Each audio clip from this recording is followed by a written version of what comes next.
राहुल एक कॉलेज में छात्र था। उसने एक डीलर के शोरूम में एक सुंदर स्पोर्ट्स कार देखी थी और वह लंबे समय से अपने लिए एक ऐसी ही कार चाहता था।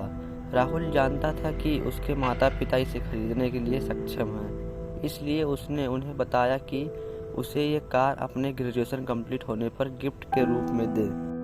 देखते ही देखते वो दिन भी आ गया और पिता ने राहुल को अपने निजी कार्यालय में बुलाया। उन्होंने उससे कहा कि मुझे तुम्हारे जैसे अच्छे बेटे पर बहुत गर्व है। उन्होंने उसे बताया कि वह उससे कितना प्यार करते हैं और उसे एक प्यारा रैपर से लिपटा हुआ उपहार दिया। राहुल उस छोटे से गिफ्ट के डब्बे को देख निराशा महसूस करने लगा, लेकिन वह जानने के लिए उत्सुक था कि ऐसा क्या था उस बॉक्स में। इसलिए उसने बॉक्स तुरंत खोला और उसमें एक लाल कपड़े से लिपटी भगवत गीता देखी। आप इतने अमीर हैं और मुझे केवल एक गीता दे रहे हैं? काफ़ी गुस्से से अपने पिता पर वो चिल्लाया और अपनी नाराज़गी और गुस्से के वश में आकर न आओ देखा न ताओ उसने तुरंत घर छोड़ दिया। काफ़ी साल बीत गए।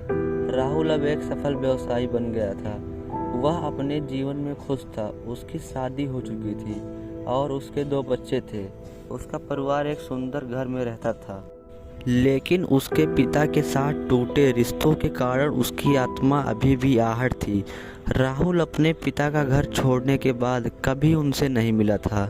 राहुल को उस दिन के बाद अपने पिता का ना मिलने का पछतावा हमेशा रहने वाला था, क्योंकि एक दिन उसे एक पत्र मिला जिसमें उसके पिता के निधन की खबर थी और साथ ही यह बताया गया था कि उन्होंने अपने जीवन भर की पूंजी वसीयतनामा के अनुसार अब राहुल के नाम कर गए थे।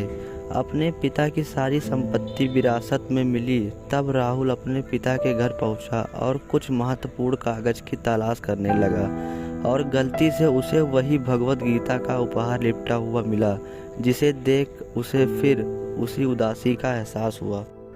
उस गीता को उसने अच्छे से देखा तो उस पर अपने पिता की हैंडराइटिंग में कुछ लिखा पाया। उस पर लिखा था, मैं खुद को बेचकर भी हर सपना पूरा करूँगा तेरा, बस तू सपने ज़रा बड़े देखना। ये बोल रहा बाप नहीं, ज़िंदगी का सबसे पहला दोस्त तेरा। ये कविता पढ़ी ही थी कि अचानक उस किताब से एक चाबी गिरी, जिसके ऊपर लगे टैग पर उसके ग्रेजुएट होने की तारीख के साथ कॉन्ग्रेचुलेसन और आई लव यू लिखा हुआ था। राहुल के सर के ऊपर से उसके पिता का साया तो पहले ही उठ चुका था और आज उसकी ज़िंदगी की सबसे बड़ी गलती के बारे में जानकर उसके पैरों के नीचे से ज़मीन भी खिसक गई और अंत में राहुल की आंखों में आंसू भर आए और रोने लगा।